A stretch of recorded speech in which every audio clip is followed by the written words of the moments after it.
오늘 큐티하셨어요? 우리 함께 큐티합시다. 말씀을 함께 봅니다. 큐티한 남자. 하나님은 레위기 말씀 1장부터 7장까지 하나님은 이스라엘 백성에게 성막을 허락하시고 그 안에서 제사를 어떻게 드려야 할지를 그 규례를 알려주십니다. 그 이후에 성막에서 하나님의 규례대로 그 일을 진행할 제사장을 임명하는 모습이 바로 오늘 모습입니다. 하나님은 제사장 임명을 위해서 회중을 모았고요. 제사장이 될 아론과 그의 아들들을 물로 씻기시고 예복을 입히시는 모습을 우리가 함께 보았습니다. 물로 몸을 씻는다는 것은 정결의 의미를 가지고 있지요. 또한 하나님께서 명령하신 예복을 입는다는 것은 하나님께서 원하시는 역할을 위한 신분의 변화, 행동의 변화, 외형의 변화를 말하고 있습니다. 즉, 제사장이 되는 자는 하나님 앞에서 속과 겉이, 내면과 외형이 모두 하나님이 원하시는 모습으로 변화되어야 함을 의미하고 있다는 것입니다. 또한 하나님은 이 모든 속과 겉의 변형의 모습을 회중을 불러 모아서 이제 공개적으로 실현하고 있음을 우리에게 보여주고 있습니다. 제사장은요, 공인이에요. 개인이 아니라 공인이라 생각하시면 됩니다. 나 하나의 삶만을 책임지는 것이 아니라 공동체의 삶을 책임지는 사람이 바로 제사장이죠.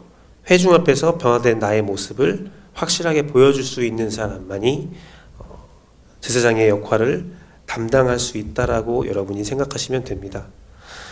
제사장의 의복에 대해서 조금 더 나누어 보자면 제사장의 가슴바지, 흉패는 이스라엘 12지파를 상징하는 보석이 이렇게 붙어 있다고 합니다.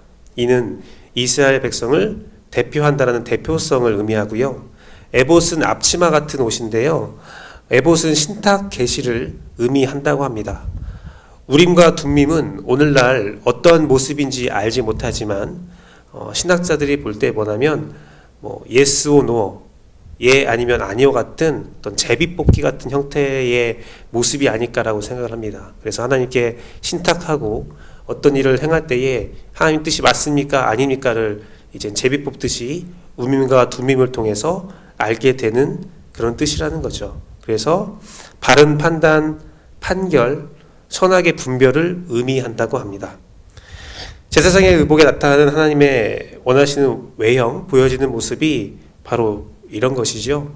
뒤로 물러나서 책임을 회피하는 모습이 아니라, 그런 비겁한 모습이 아니라 대표성을 띠고 대표의 마음과 자세를 가지고 이 세상을 책임지는 모습을 보이는 것입니다. 나의 죄뿐만 아니라 공동체의 죄까지도 대신 가지고 주 앞에 나아갈 수 있는 사람이 돼야 돼요. 나라와 민족을 위해서 기도할 수 있는 사람이 제사장이라는 겁니다. 내가 대표야. 이 땅에 있는 일들이 나와 무관하게 일어나는 거야 라고 회피하는 것이 아니라 나의 가정, 나의 공동체, 나라와 민족을 위해서 기도하고 하나님의 뜻을 물어볼 수 있는 사람이 되어야 된다는 거예요. 그리고 그렇게 물어보고 들은 하나님의 말씀을 선포할 수 있는 사람이 되어야 된다는 겁니다. 그것이 공동체에 대한 축복이 될 수도 있고 저주가 될 수도 있지만 하나님께서 원하시는, 하나님께서 나에게 알려주신 것들을 담대하게 선포할 수 있는 사람이 진정한 제사장의 모습의 형태를 가지고 있는 거라는 겁니다.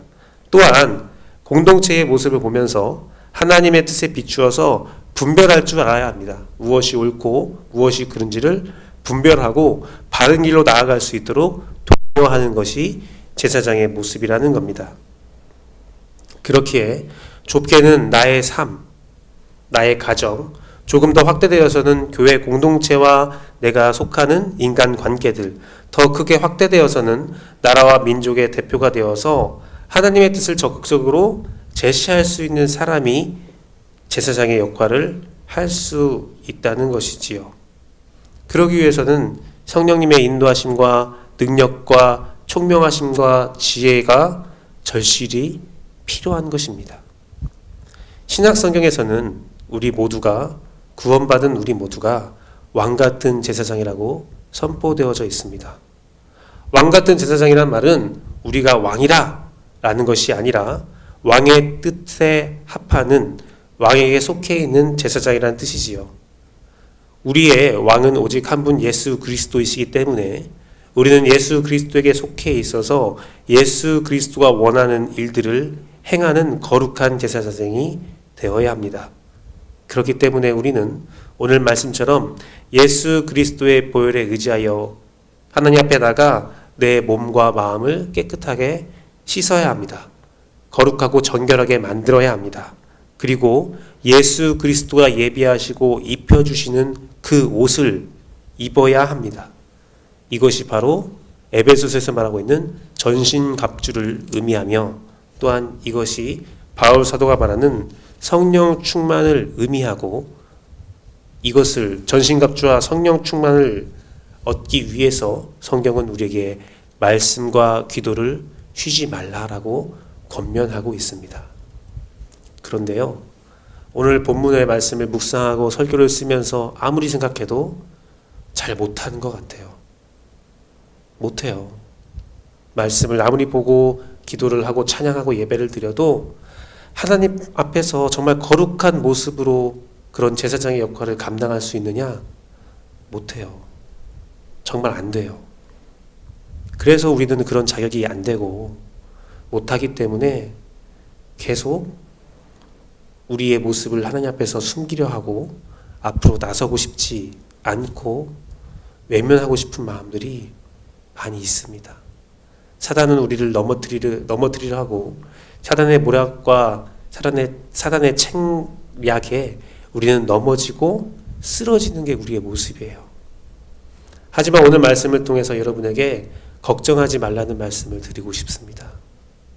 오늘 회중을 모으시는 하나님, 우리를 회중 앞에 세우시는 하나님은 우리에게 회중 앞에서 변화된 삶을 확실히 보여줘야 한다는 뜻도 있지만 하나님이 회중을 모으셨고 하나님이 회중 앞에서 우리를 거룩히 하시고 옷을 입혀주는 모습은 무엇이냐면 내가 너를 회중 앞에서 그렇게 만들어 주겠다라는 하나님의 의지와 뜻을 보여주는 것입니다. 나는 못합니다. 하지만 하나님은 하십니다. 나는 힘이 없습니다. 하지만 하나님은 힘이 있으십니다. 나는 회중 앞에서 온전한 모습으로 설 수 없습니다. 하지만 하나님은 나를 세워 주십니다. 성경 곳곳에 나오는 하나님의 권면은 우리가 입을 옷은 그리스도의 옷은 이미 하나님께서 준비해 놓았고 우리에게 허락했다는 말씀입니다.